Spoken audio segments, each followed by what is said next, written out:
টা ওই টেরাকোটা মানে এইসব, না না, পটচিত্র এইসব। তারপরে খিচুড়ি পেলাম, রাস্তায় খেয়ে নিলাম, দারুণ ছিল মায়ের প্রসাদ। তারপরে লাইটটা দেখো, এই লাইটিং দেখবার জন্য স্পেশালি এই জায়গাটায় এসেছি।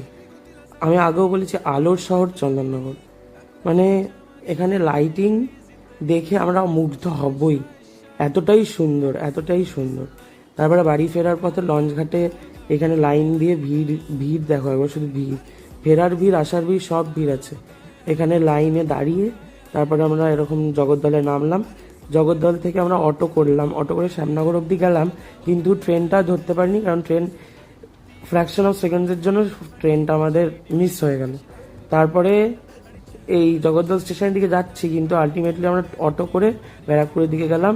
শ্যামনগর থেকে অটো করে ব্যারাকপুর অবধি আমাদের নিল 30 টাকা করে, পুজো পার্বণ পারপাসে। তাই একটু নিজেদেরও রেকর্ড করতে করতে